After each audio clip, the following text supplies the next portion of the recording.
ஆண்டவரும் இரட்சகருமாகிய இயேசு கிறிஸ்துவின் விலையேற பெற்ற நாமத்தினாலே மீண்டுமாக இந்த வாய்ஸ் ஆஃப் குட் ஷெப்பர்ட் மூலமாய் உங்களை சந்திப்பதிலே மிக்க மகிழ்ச்சி அடைகிறேன். எப்படி இருக்கிறீங்க? நல்லா இருக்கிறீங்களா? கர்த்தராகிய ஆண்டவர் உங்களை நிச்சயமாகவே ஆசீர்வதிப்பார். ஆண்டவர் உங்களோடு கூட இருந்து உங்களை நடத்துவார். இயேசு கிறிஸ்துவை நம்புங்கள், விசுவாசிங்கள்.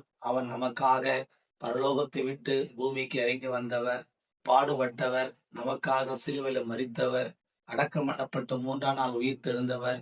இன்றும் அந்த ஆண்டவராகிய இயேசு கிறிஸ்து உயிரோடு கூட இருக்கிறார். அவரை நம்புங்கள். கர்த்தர் உங்களை ஆசீர்வதிப்பாராக. வேதத்துல ஒரு சம்பவத்தை நாம் தியானிக்கலாம்.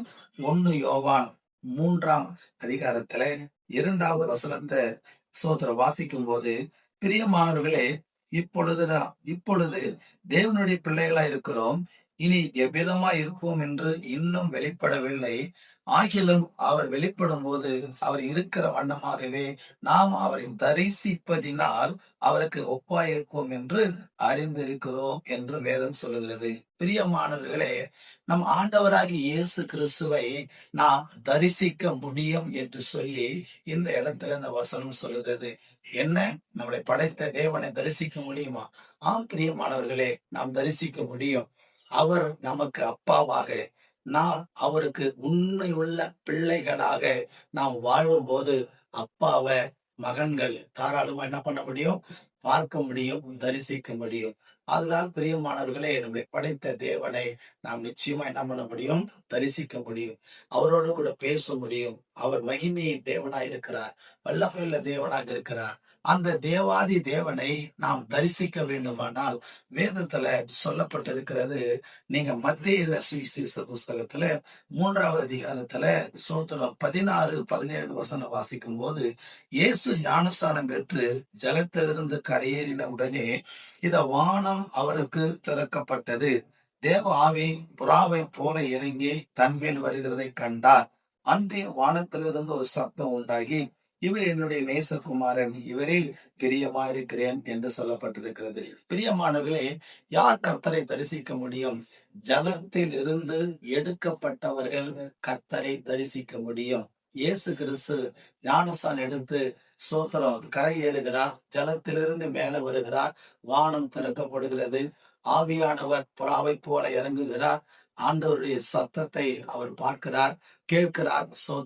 அவரை தேவனை அவர் கண்டு களி கூறுகிறார். பின்பு நேராக அவர் வனாந்தரத்திற்கு போய் 40 நாள் இரவும் பகலும் உபவாசம் இருக்கிறார் என்று சொல்லி வேதத்திலே சொல்லப்பட்டிருக்கிறது. பிரியமானவர்களே, ஜலத்திலிருந்து எடுக்கப்பட வேண்டும். அப்படியானால் பாவத்துக்கு அடக்கம் பண்ணப்பட்டு, சாபத்துக்கு அடக்கம் பண்ணப்பட்டு, நீதிக்கு உயிர் தெழும் போது, பரிசுத்தத்திற்கு உயிர் தெழும் போது, பக்திக்கு உயிர் தெழும் போது நம்மளை படைத்த ஆண்டவராகிய தெய்வத்தை நாம் என்ன பண்ண முடியும்? தரிசிக்க முடியும். அதனால் பிரியமானவர்களே, நீங்கள் பாவத்துக்கு அடக்கம் பண்ணப்பட்டவர்களாய் காணப்பட வேண்டும். அப்பொழுது ஆண்டவரை நீங்கள் தரிசிக்க முடியும். 2வதாக வேதத்திலே சொல்லப்பட்டிருக்கிற இன்னொரு சம்பவம் என்ன என்று சொன்னால், இந்த இடத்திலே நம்ம பார்க்கிறோம். கர்த்தருடைய நாமம் மகிமைப்படுவதாக. என்னாகமம் 12ஆம் அதிகாரத்திலே 7, 8 வசனத்தை நம்ம வாசிக்கின்ற பொழுது இங்கே சொல்லப்பட்டிருக்கிறது. என் தாசனாகிய மோசையோ அப்படிப்பட்டவன் அல்ல. என் வீட்டில் என் எங்கும் அவன் உண்மையுள்ளவன். நான் அவனுடன் மறைகுறலாக அல்ல, முகமுகமாகவும் பிரத்யட்சமாகவும் பேசுகிறேன் என்று சொல்லி வேதம் சொல்கிறது. பிரியமானவர்களே, 2வது, உண்மை உள்ளவர்கள் தேவனை தரிசிக்க முடியும். எல்லா விஷயத்திலும் உண்மை உள்ளவர்கள், பொய் பேசுகிறவர்கள், புரட்டு நாவுள்ளவர்கள், இருமனமாய் பேசுகிறவர்கள், வழி தவறி பேசுகிறவர்கள், உள்ள ஒன்று வைத்துக் கொண்டு வெளியே ஒன்று பேசுகிறவர்கள் கடவுளை தரிசிக்க முடியாது. உண்மை உள்ளவர்கள் மாத்திரமே ஆண்டவராக இயேசு கிறிஸ்துவை என்ன பண்ண முடியும்? தரிசிக்க முடியும். நீங்கள் உண்மை உள்ளவராய் இருந்து பாருங்க. இயேசு கிறிஸ்து வேதத்துல எழுதி கொடுத்திருக்கிற சகல கற்பனைகளையும் நியமங்களையும் கடைபிடித்து வாழ்ந்து பாருங்க. இயேசு உங்களோடு பேசுவார், உங்களை ஆசீர்வதிப்பார், உங்களுடைய காரியங்களை அவர் வெளிப்படுத்துவார். கர்த்தர் தாமே உங்களை ஆசீர்வதிப்பாராக. 3வதாக ஆதியாகமம் புஸ்தகத்திலே 21வது அதிகாரத்திலே சொல்லப்பட்டிருக்கிற காரியங்களை நீங்கள் பார்ப்பீர்கள் என்று சொன்னா கர்த்தருடைய நாமம் மகிமைப்படுவதாக. கர்த்தருக்கு ஸ்தோத்திரம் உண்டாவதாக. நேற்றும் என்றும் என்றும் மாறாத அந்த தேவனாகிய கர்த்தர் நம்மளோட கூட இருந்து நம்மளை ஆசீர்வதித்து மேன்மைப்படுத்துவாராக.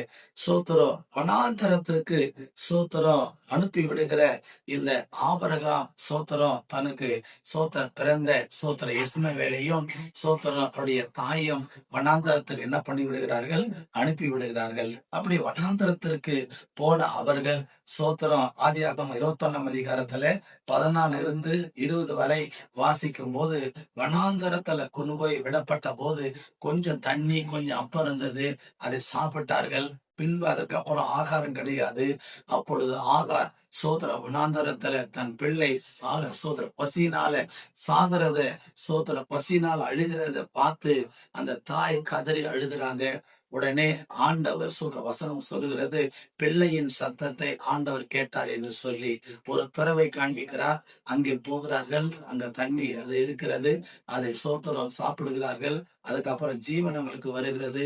பின்பு வில்வத்தையில் அவன் வல்லவனாக மாறுகிறான் என்று சொல்லி வேதம் சொல்லுகிறது. பிரியமானவர்களே, வனாந்தர வாழ்க்கைக்கு தன்னை அர்ப்பணித்த ஜனங்கள் நிச்சயமாகவே கர்த்தரை என்ன பண்ண முடியும்? தரிசிக்க முடியும். அதனால் கர்த்தரை நாம் நிச்சயமாக பார்க்க முடியும். ஜலத்திலிருந்து எடுக்கப்பட்டவர்கள், உண்மை உள்ளவர்கள், வனாந்தரத்திற்கு தன்னை அர்ப்பணிக்கப்பட்டவர்கள் ஆண்டவரை தரிசிக்க முடியும். நீங்களும் கர்த்தரை தரிசிக்கலாம். ஆண்டவர் உங்களோடு கூட இருந்து உங்களை ஆசீர்வதிப்பாராக. செவிக்கலாம். பரிசுத்தமுள்ள நல்ல பிதாவே, இந்த வேலைக்காரன நன்றியோடு கூட ஸ்தோத்தரிக்கிறேன். இந்த நாளிலும் ஆண்டவரே பேசின வார்த்தைகளுக்காக ஸ்தோத்தரிக்கிறோம். இந்த வார்த்தையை கேட்கிற ஜனங்கள் இவர்களும் தேவனை பார்க்கிற, தேவனோடு பேசுகிற, தேவனுடைய குரலை கேட்கிற அனுபவத்துக்குள் வளரட்டும் என்று சொல்லி வாழ்த்தி நான் ஆசீர்வதிக்கிறேன். காத்து கொள்ளும் பெரிய காரியம் இயேசுவின் நாமத்தில் பிதாவே, ஆமென், ஆமென், ஆமென். God bless you. கர்த்தர் உங்களை யாவரையும் ஆசீர்வதிப்பாராக. ஆமென், ஆமென்.